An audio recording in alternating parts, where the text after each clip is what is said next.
خطبہ جمعہ کا عنوان سیرت سیدنا حضرت ابوبکر صدیق رضی اللہ عنہ۔ سیرت ابوبکر صدیق رضی اللہ عنہ کی شروعات ہم اس شعر سے کرتے ہیں کہ یہ رتبہ بلند ملا جس کو مل گیا، ہر مدعی کے واسطے دار و رسن کہا۔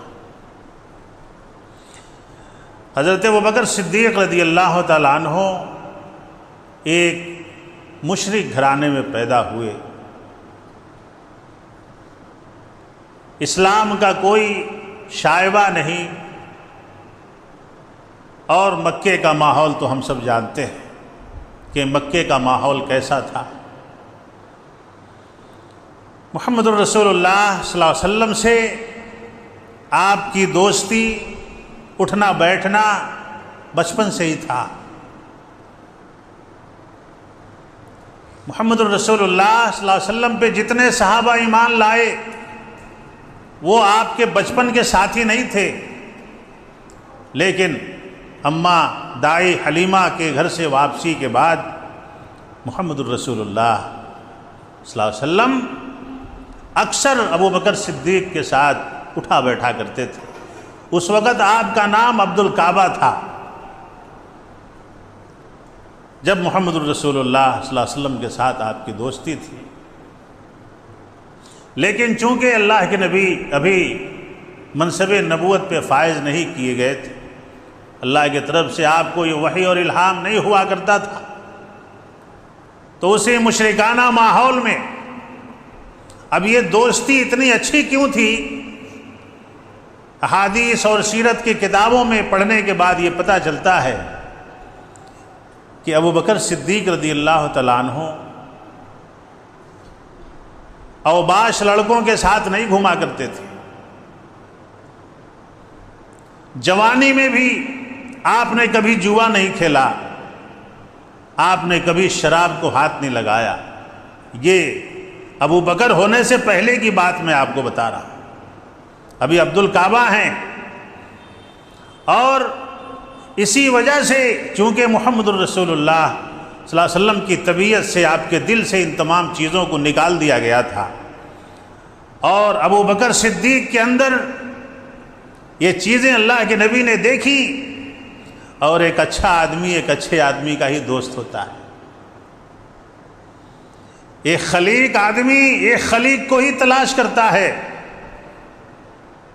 ایک اچھا اخلاق مند آدمی ایک اچھے اخلاق مند کو ہی تلاش کرتا ہے، اور وہ دوست محمد الرسول اللہ صلی اللہ علیہ وسلم کو مل چکا تھا۔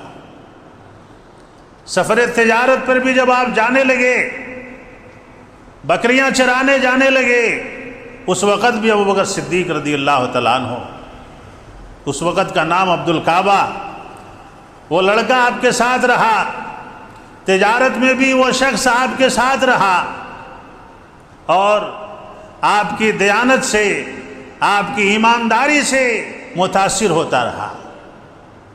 طبیعت تو پہلے سے نیک تھی، لیکن نیک کو نیک مل جائے تو سونے پہ سہاگا، ایماندار کو ایماندار مل جائے تو ایمانداری کو بھی رشک آنے لگتا ہے۔ محمد الرسول اللہ صلی اللہ علیہ وسلم سے عمر میں تھوڑے چھوٹے تھے، 3 سال کے۔ وقت چلتا رہا، معاملہ ڈھلتا رہا، خاتم النبیین محمد الرسول اللہ 40 سال کے ہو گئے، ابو بکر 38 سال کے ہو گئے۔ ایک دم شعلہ جوان جوانی میں محمد الرسول اللہ صلی اللہ علیہ وسلم کو اقرا بسم ربک الذی خلق والی آیت کے ساتھ اللہ نے منصب نبوت پہ فائز کر دیا۔ حضرت خدیجہ رضی اللہ عنہا نے ڈھارس بدھائی ورقہ بن نوفل کے پاس لے کے گئیں، جو چچا زاد بھائی تھا اور عبرانی کتابوں کا جانکار تھا، توریت کا جانکار تھا۔ اس نے محمد الرسول اللہ صلی اللہ علیہ وسلم کے بارے میں پیشن گوئی کی کہ یہ وہی شخص ہے جس کا ذکر پچھلی کتابوں میں ہم نے پڑھی ہے، اور یہ وہی ناموس ہے جو موسیٰ پہ نازل ہوئی تھی، جو تمہارے شوہر پہ نازل ہوئی، محمد الرسول اللہ۔ اسے اس کی قوم نکال دے گی، اسے مکہ سے نکال دیا جائے گا، لوگ اس کے دشمن ہو جائیں گے اور اس کے چاہنے والوں کے بھی دشمن ہو جائیں گے، اسے قتل کرنے کی کوشش کی جائے گی، اسے مارنے کی کوشش کی جائے گی۔ یہ ورقہ بن نوفل نے حضرت خدیجہ رضی اللہ تعالیٰ عنہ سے بتایا۔ وہاں سے محمد الرسول اللہ صلی اللہ علیہ وسلم جب مکہ آئے، گمسم بیٹھے ہوئے تھے، کسے بتائیں، کسے سنائیں، یہ داستان نبوت میں کسے بتاؤں؟ خیال آیا کہ میرا ایک دوست ہے، اسے شیئر کر کے دیکھتے ہیں، شاید اسے میری بات سمجھ میں آ جائے۔ ابوبکر صدیق رضی اللہ تعالیٰ عنہ کی طبیعت اتنی نیک تھی، اور آپ کی ایمانداری سے، آپ کی دیانت سے، آپ کی باتوں سے اتنا مطمئن تھے کہ جیسے ہی محمد الرسول اللہ صلی اللہ علیہ وسلم نے کہا کہ میرے دوست، مجھے اللہ نے اپنا نبی بنا دیا ہے، میں اس کائنات کا نبی بنا دیا گیا ہوں، مجھ پہ وحی نازل ہوئی ہے، ابوبکر صدیق نے اپنے ہاتھوں کو آپ کے ہاتھوں میں دیا اور کہا کہ لیجئے، سب سے پہلے میں آپ کے مذہب کو، آپ کے دین کو قبول کرتا ہوں، اشہد ان لا الہ الا اللہ واشہد ان محمدا عبدہ ورسولہ۔ اس کے بعد دونوں ساتھی ہو گئے۔ سیرت کے کتابوں میں لکھا گیا ہے کہ یہاں سے اسلام کا دروازہ کھولا ابوبکر صدیق رضی اللہ تعالیٰ عنہ، جس اسلام کو کوئی جانتا نہیں تھا۔ محمد الرسول اللہ صلی اللہ علیہ وسلم کی نبوت آپ کے سینے میں قید تھی، ابوبکر صدیق نے اسے لوگوں میں پرچار کرنا شروع کیا۔ محمد الرسول اللہ صلی اللہ علیہ وسلم کی اجازت سے سب سے پہلا کام یہ کیا محمد الرسول اللہ صلی اللہ علیہ وسلم نے، کہا کہ میرے دوست، میں آپ کا نام بدلنا چاہتا ہوں، یہ عبد الکعبہ نام صحیح نہیں ہے، ہم عبداللہ ہیں، کعبے کا بندہ کوئی نہیں ہو سکتا۔ اور اس کو بھی بڑی ہی سادگی کے ساتھ ابوبکر صدیق رضی اللہ تعالیٰ عنہ نے قبول کر لیا، کہا کہ ٹھیک ہے، تو آپ کا نام عبداللہ رکھا گیا۔ محمد الرسول اللہ صلی اللہ علیہ وسلم کا نام رکھا ہوا عبداللہ ہے، اور آپ کی کنیت ابو بکر ہے۔ یہاں سے چپ کے دین کی دعوتیں ہوتی رہیں۔ محمد الرسول اللہ صلی اللہ علیہ وسلم کی وجہ سے جو لوگ اسلام قبول کیے تھے، ان کو چٹائیوں میں لپیٹ کے گرم ریت پہ گھروں میں، چونکہ سب غلامی میں تھے، مکاتیب غلام تھے، ایسے غلام جو ابو بکر کی سادگی سے اور محمد الرسول اللہ صلی اللہ علیہ وسلم کی دعوت و تبلیغ سے مسلمان ہوتے، ان کو طرح طرح کی اذیتیں دی جاتی تھیں۔ میرے دوست اور بزرگوں، آج ہم اپنی دولت پہ کنڈلی مار کے بیٹھے ہیں۔ سنیے کیا کیا انہوں نے۔ 40,000 درہم گھر میں رکھے ہوئے تھے، کپڑے کے بہت بڑے تاجر تھے، 40,000 درہم گھر میں پوٹلی باندھ کے رکھے ہوئے تھے، ان کو الگ الگ تھیلیوں میں بنایا، الگ الگ تھیلیاں بنائیں، 500 200 700 400 دراہم کی تھیلیاں بنائیں، اور رات کی تاریکی میں گلیوں میں نکلا کرتے تھے، اور یہ بات محمد الرسول اللہ صلی اللہ علیہ وسلم کو بھی معلوم نہیں ہوتی تھی۔ اللہ کی رضا کے لیے گلیوں میں نکل کے کیا کرتے؟ کسے تکلیف دی جا رہی ہے، کون غلام ہے جسے مارا جا رہا ہے، کسے اسلام کے لیے ستایا جا رہا ہے، میرے دوست اور بزرگوں، اور ان پیسوں سے غلاموں کو آزاد کرایا۔ سب سے بڑا سانحہ حضرت بلال رضی اللہ تعالیٰ عنہ کے ساتھ، جن کو گرم ریت پہ لٹا کر کے ان کا مالک، ان کا آقا دشمن اللہ امیہ بن خلف ستا رہا تھا، جلا رہا تھا، پتھروں کے نیچے دبا کر کے ان کے اوپر انگارے اور کوئلے رکھے جا رہے تھے۔ میرے دوست اور بزرگوں، یہ بات ابو بکر صدیق رضی اللہ تعالیٰ عنہ سے برداشت تھی۔ امیہ سے سودا کرنے چلے گئے بلال کا، کہا کہ میرے پاس ایک غلام ہے، اسے لے لو اور بلال کو آزاد کر دو۔ کہا کہ نہیں، اس کے عوض پیسے بھی دینے ہوں گے۔ 5000 دراہم کا سودا کرتا ہے اور مکالمہ ہوتا ہے کہ اس کالے کلوٹے بلال کو تم نے خرید لیا اتنے مہنگے ریٹ میں، تم نقصان میں آ گئے۔ حضرت ابو بکر صدیق نے کہا کہ تم نے بڑے سستے میں بیچ دیا ہے بلال کو، تمہیں کیا معلوم ہے کہ بلال کی ہستی کیا ہے؟ میں نے ان کے دل کو خریدا جس دل میں اللہ کی محبت بسی ہو۔ میں نے بلال کے جسم کو نہیں خریدا، میں نے ایماندار بلال کو خریدا ہے۔ اور اس نے کہا تھا ابو بکر سے کہ تم تو بڑے تجربہ کار تاجر ہو اور ایسے کالے کلوٹے حبشی کو اتنی بڑی رقم میں لے جا رہے ہو۔ تو حضرت ابو بکر مسکرا کر کے کہتے ہیں کہ نقصان میں تو ہے، میں نہیں ہوں۔ دھیرے دھیرے جلیل القدر صحابہ عثمان غنی، عبد الرحمن ابن عوف، حضرت طلحہ، حضرت زبیر، ایسے جلیل القدر صحابہ، عشرہ مبشرہ میں 7 کا نام آتا ہے جنہوں نے حضرت ابو بکر صدیق رضی اللہ تعالیٰ عنہ کے اسلام کی دعوت پہ ایمان قبول کیا۔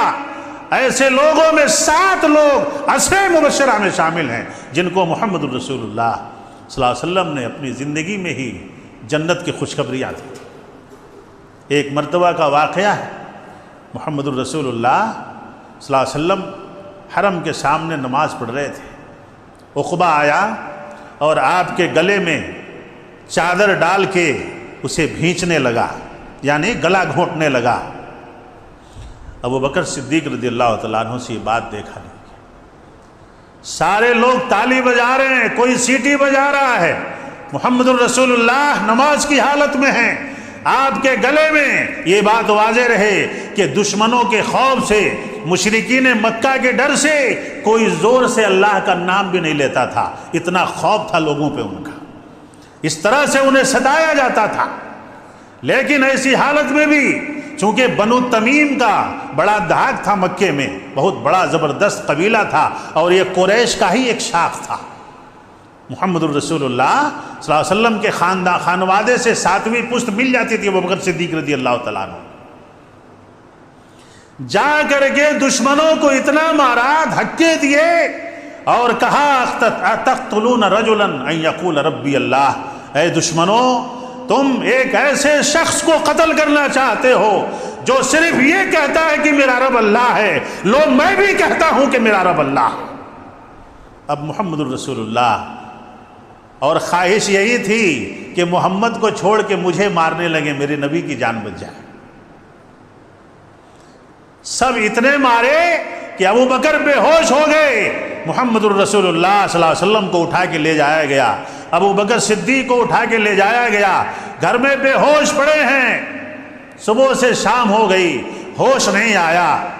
شام کو ہوش آنے کے بعد اپنی ماں سلمہ ام الخیر سے کہتے ہیں کہ اماں یہ کھانے پینے کا سامان ہٹاؤ، مجھے میرے نبی کے پاس پہنچا دو، میرے نبی کے پاس پہنچا۔ جب تک ان کا چہرہ نہیں دیکھوں گا نہ میں پانی پی سکتا ہوں نہ میں کھانا کھا سکتا ہوں۔ اللہ یہی محبت ہمیں بھی کرنے کی توفیق عطا فرمائے ہمارے نبی سے۔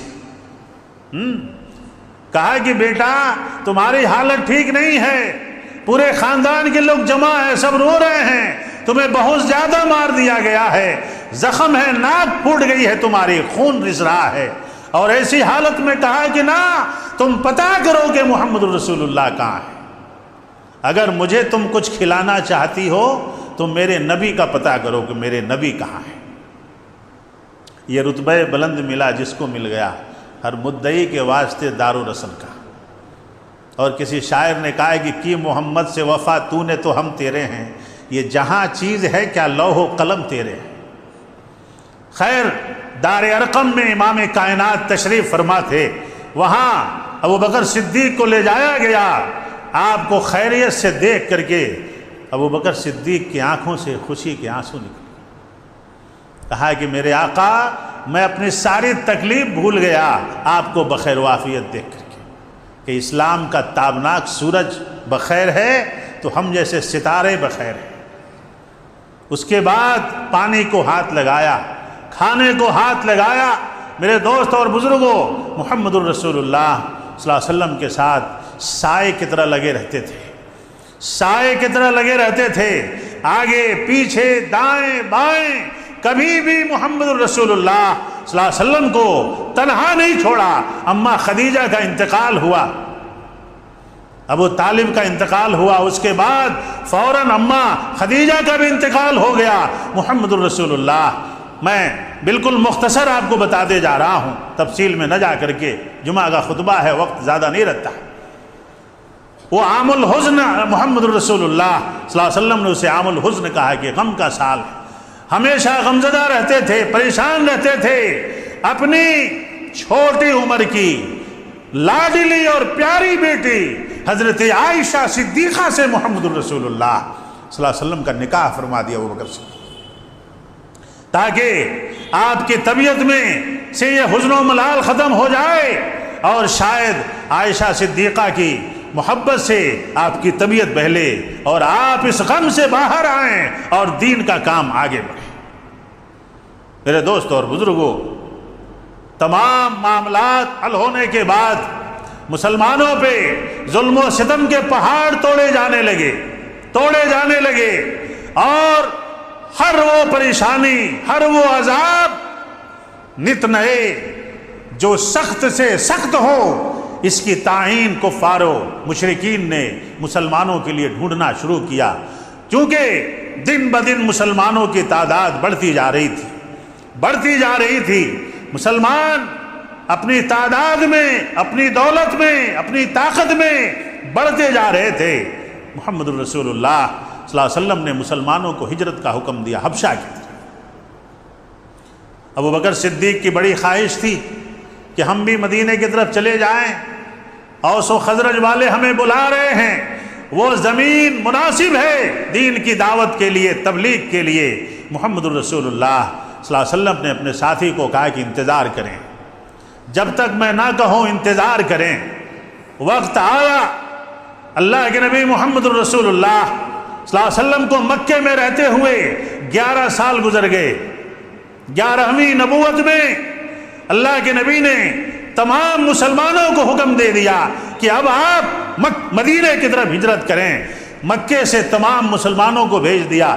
ابوبکر صدیق اتنے خوش ہو گئے، کہا کہ چلیے اب ان ظالموں کے بیچ سے جانے کا وقت آ گیا ہے۔ لیکن اللہ کے نبی محمد الرسول اللہ صلی اللہ علیہ وسلم نے کہا کہ آپ کو نہیں کہا میں نے جانے کے لیے، آپ کو میرے ساتھ رہنا ہے، ابھی ہمیں مکے میں رہنا ہے۔ اور اس کے بعد سن 12 نبوت میں سورہ اسراء کی وہ آیت نازل ہوئی، وَقُلْ رَبِّ أَدْخِلْنِي مُدْخَلَ صِدْقٍ وَأَخْرِجْنِي مُخْرَجَ صِدْقٍ وَاجْعَلْنِي مِن لَّدُنْكَ سُلْطَانًا نَصِيرًا۔ اللہ نے حکم دے دیا کہ اب آپ جس طرح حضرت نوح کو سیلاب میں کشتی چلانے کی دعا اللہ نے بتائی، کیا دعا ہے وہ؟ کیا ہے وہ دعا؟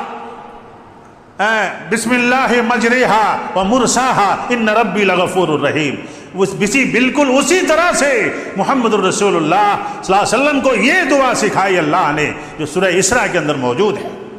کہا کہ اب آپ کہیے وَقُلْ رَبِّ أَدْخِلْنِي مُدْخَلَ صِدْقٍ، کہ اللہ مجھے یہاں سے جہاں میں جاؤں وہاں خیریت کے ساتھ داخل فرما، وَأَخْرِجْنِي مُخْرَجَ صِدْقٍ، اور اللہ صدق و صفا کے ساتھ مجھے یہاں سے نکل جانے والا بنا، وَاجْعَلْنِي مِن لَّدُنْكَ سُلْطَانًا نَصِيرًا، اور مجھے ان لوگوں میں شامل فرما جن کی تو نے مدد کی ہے۔ یہ دعا سکھلائی، دوپہر کا وقت تھا، ابو بکر صدیق رضی اللہ عنہ، حضرت عائشہ، حضرت اسماء، حضرت عبداللہ ابن ابی بکر، سب لوگ گھر میں بیٹھے ہوئے تھے۔ اور جب محمد الرسول اللہ صلی اللہ علیہ وسلم نکلے دوپہر کی چلچلاتی ہوئی دھوپ میں چادر اوڑھ کر کے منہ کو ڈھانپے ہوئے، چونکہ دارالندوہ میں میٹنگ ہو رہی تھی اسی رات آپ کو قتل کرنے کی۔ شیطان انسان کی شکل میں اس میٹنگ میں موجود تھا، شیطان انسان کی شکل میں اس میٹنگ میں موجود تھا، اور لوگوں نے مختلف طریقے بتائے، لیکن اللہ کا دشمن ابو جہل کہتا ہے کہ نہ، ایسا نہیں ہوگا۔ تمام قبیلے والوں کے ایک ایک نوجوان کے ہاتھ میں تلوار دیا جائے، اور جب محمد سویا رہے، سو کے نکلے تو تمام قبیلے والے اسے قتل کریں تاکہ سب پر محمد کے خون کا الزام جائے۔ جب یہ بات حضرت جبرائیل کے ذریعے محمد الرسول اللہ صلی اللہ علیہ وسلم کو پتہ چلی، تب یہ آیت نازل ہوئی۔ اللہ کے نبی اٹھے اور دوپہر کی دھوپ میں ابوبکر صدیق کے گھر تشریف لے گئے، کہا کہ تیاری کریں، آج ہمیں نکلنا ہے۔ خوشی کے آنسو، کہا کہ اللہ کے نبی آج سے زیادہ میں کبھی خوش نہیں ہوا جو اس خوشخبری سے میں خوش ہو رہا ہوں۔ نکل گئے۔ کیسے نکلے؟ حضرت علی کو سلایا، کہا کہ میرے بستر پہ سو جانا۔ اور ایک بات ابوبکر صدیق نے کہی کہ جب آپ تمام مسلمانوں کو مدینہ جانے کا آپ نے حکم دیا اور کہا کہ آپ انتظار کریں، میں نے 2 اونٹنیوں کو کھلا کھلا کر کے موٹا کیا ہے تاکہ میں میرے نبی کو ہجرت کے سفر میں ان کا استعمال کر سکوں۔ محمد الرسول اللہ، آج ہم دین کے لیے کیا کر رہے ہیں؟ یہ واقعہ جو میں بیان کر رہا ہوں یہ درس عبرت ہے ہمارے لیے کہ ہم دین کے لیے کیا کر رہے ہیں۔ ہم تک دین اتنی آسانی سے نہیں پہنچا ہے۔ رات کا وقت ہوا، محمد الرسول اللہ، ایک عبداللہ ارقیت لیسی کو ابو بکر نے پیسے کے عوض تیار کیا، وہ بھی قریش سے ہی تھا، اس کے حوالے اونٹوں کو کیا، کہا کہ 3 دن کے بعد تم فلانے مقام پہ چلے آنا ان اونٹوں کو لے کر کے۔ اور وہاں سے محمد الرسول اللہ صلی اللہ علیہ وسلم کو لے کر کے نکلے۔ یثرب کا راستہ جنوب کی طرف جاتا تھا لیکن نکلے شمال کی طرف مکے سے، تاکہ ڈھونڈنے والے مدینے کی راہ میں تلاش کریں گے، اور لے کے نکلے یمن کی راہ میں تاکہ ڈھونڈنے والوں کا خیال نہ آئے کہ ہم ادھر گئے ہیں ادھر نہیں گئے۔ لے کے نکلے محمد الرسول اللہ، 5 میل کا راستہ اس پہاڑ کا جو سور نامی پہاڑ تھا، وہاں پہنچے۔ بہت کھڑبڑے پھترے والا پہاڑ ہے وہ، آپ دیکھیں گوگل میں نکال کے غار سور کو، آج بھی ویسے ہی بڑے بڑے کھو، بڑے بڑے غار اس میں بنے ہوئے تھے۔ محمد الرسول اللہ صلی اللہ علیہ وسلم کے پیر میں زخم ہو گئے، آپ سے چلا نہیں جا رہا تھا، پتھریلی راہ تھی۔ امام کائنات کو پہلی بار دنیا کے امام کو، دنیا کے نبی کو ابوبکر صدیق نے اپنے کاندھے پہ اٹھایا تھا۔ یہ اعجاز بھی ابوبکر صدیق کو نصیب ہے کہ محمد الرسول اللہ صلی اللہ علیہ وسلم کو ابو بکر کے علاوہ کسی نے کاندھے پہ نہیں اٹھایا، پیٹھ پہ نہیں اٹھایا۔ کائنات کی نبوت ابو بکر کے صدیق کے پیٹھ پہ تھی، اور آپ لے کر کے پہاڑی پہ چڑھ رہے تھے۔ دیکھا کہ غار بڑا گندا ہے، بہت کھڈا ہے اس میں۔ کہا کہ امام کائنات محمد الرسول اللہ آپ یہیں ٹھہریں، میں اندر جاؤں گا پہلے۔ کیا محبت تھی! جس سے محبت دلی ہو جائے اور اخروی محبت جس سے ہو جائے، اللہ کے لیے جس سے محبت ہو جائے، اس محبت کا کیا کہنا ہے۔ کہا کہ نبی اکرم آپ یہیں ٹھہریں، میں اندر جاؤں گا اور پہلے میں دیکھوں گا کہ وہاں کوئی نقصان دہ جانور تو نہیں ہے، کوئی زہریلا جانور تو نہیں ہے۔ محبوب اسے ہی کہتے ہیں جو اپنے محبوب کے لیے جان کی بازی لگائے۔ اللہ ہمیں بھی اس محبوب پہ محبوب ہونے کی توفیق عطا فرمائے، آمین یا رب العالمین۔ اندر گئے، تہبند کا آدھا حصہ پھاڑ دیا۔ تہبند جو پہنے تھے آپ، اس کا آدھا حصہ پھاڑ دیا۔ ستر ڈھپنے کا حصہ بچ گیا تھا جس کو پھاڑ کے سوراخوں کو بند کر رہے تھے۔ اس کے بعد محمد الرسول اللہ صلی اللہ علیہ وسلم کو آواز دیا کہ اللہ کے نبی تشریف لے آئیں۔ میں نے غار کو صاف کر دیا ہے۔ امام کائنات تھک گئے تھے، محمد الرسول اللہ تھک گئے تھے۔